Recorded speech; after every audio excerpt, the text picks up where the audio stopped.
Hey guys, Steve here, also known as SkibbertYTP. Today's video is going to be the first in a series of videos I'm making in which I talk about interesting facts and theories that I somehow stumbled upon and found really interesting. I plan on putting 10 of these facts and theories in each video, and hopefully you guys will find them interesting. Well, what are we waiting for? Let's get started.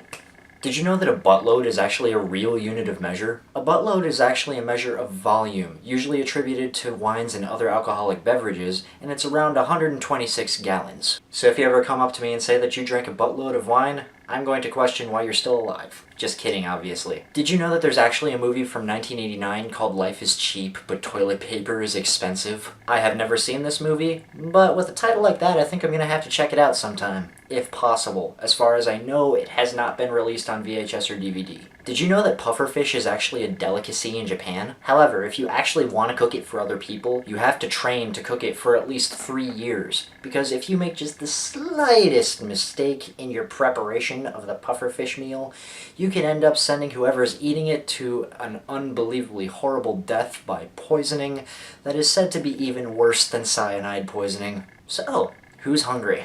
In an entirely unrelated subject, did you know that Arnold Schwarzenegger's iconic role of the Terminator almost went to O.J. Simpson? O.J. Simpson was very close to being cast as the Terminator in the 1984 movie, but it was decided that he was too nice to portray a cold-blooded killer.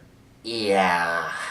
By the way, did you know that Dolph Lundgren is actually a really smart dude? You know, Ivan Drago, the Rocky movie character with the unbelievably hard punch. Well, apparently he's a pretty smart guy. Reportedly, he has an IQ of 160, has a master's degree in chemical engineering, and was offered but turned down a Fulbright scholarship. Fulbright scholarship. I must break you.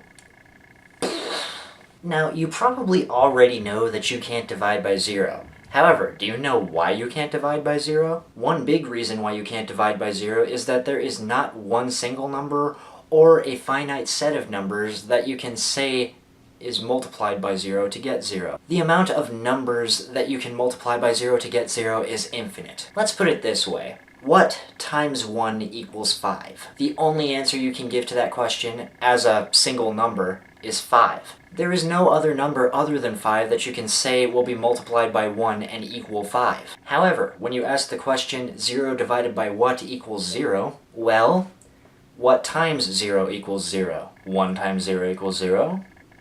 2 times 0 equals 0. Pi times 0 equals 0. 256,000 times 0 equals 0. The number of numbers that you can multiply by 0 to get 0 is infinite. Therefore, there is not one answer you can give to the question, what times 0 equals 0? Anything times 0 equals 0. The answer is that you cannot define it. It's undefined. Therefore, you cannot divide by 0. Did you know that the shortest complete sentence in the English language is go? It actually is a complete sentence. A complete sentence must have a subject and it must have a predicate. The subject is the noun part of the sentence that is actually performing an action that is being spoken of in the sentence. And that action that is being performed in the sentence is the predicate, as long as it is being performed by the subject of the sentence. It's obvious what the predicate of go is. It's go. But what's the subject of the sentence? Well, go is considered a command, and when you have a command, the subject of the sentence is automatically implied to be you. Basically, go is a shortened form of the sentence you go. But because it's implied that the subject is you, it's still a complete sentence. Did you know that there's a lot of evidence pointing to the idea that Napoleon Bonaparte really wasn't as short as a lot of people think he was? When he was measured at 5'2".